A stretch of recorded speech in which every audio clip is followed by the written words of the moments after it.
જય અંબે. હું આપ સર્વને કેટલાક સાયબર ફ્રોડથી સુપરિચિત કરાવવા માંગુ છું. આપ લોકો અહીંયા જ્યારે બનાસકાંઠામાં આવી રહ્યા છો અને ત્યારે ઘણી વખતે આપ સર્વને ઘણા બધા કોલ બી આવતા હોય છે, તો આપ સર્વને મારી એક નમ્ર વિનંતી છે કે જ્યારે બી આપ લોકોને કોઈ પણ એક લિંક આવે છે કે જે અજાણી લિંક છે, તો સૌપ્રથમ આપ આવી કોઈ પણ અજાણી લિંક ઉપર ક્લિક નહીં કરો.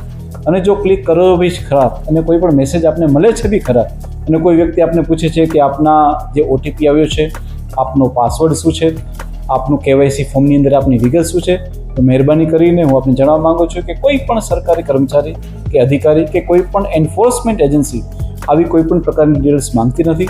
તો આપ મહેરબાની કરીને આપનો કોઈનો બી આવો પાસવર્ડ છે કે આપનો કેવાયસી નંબર છે, આપનો આધાર કાર્ડ નંબર છે, આપનો સીવીવી નંબર છે, આવી કોઈ પણ ડિટેલ્સ આવા કોઈ પણ લિંક ઉપર ક્લિક કરીએથી આપ ભરશો નહીં કે કોઈ પણ અજાણ્યા માણસના કોલથી આપ ભરમાઈને એને કોઈ આવી વિગત આપશો નહીં. છતાં પણ જો આપણી સાથે આવો કોઈ ફ્રોડ થઈ જાય છે અને આપણા બેંકના ખાતામાંથી આવો કોઈ પૈસા ઉપડી જાય છે, તો આપ 1930 ઉપર તત્કાલ ધોરણે કોન્ટેક્ટ કરો, જેથી કરીને આપના કપાયેલા પૈસાને અમે પોલીસ ફટાફટ છે એને ફ્રીઝ કરી શકીએ અને આપના પૈસાને બચાવી શકીએ.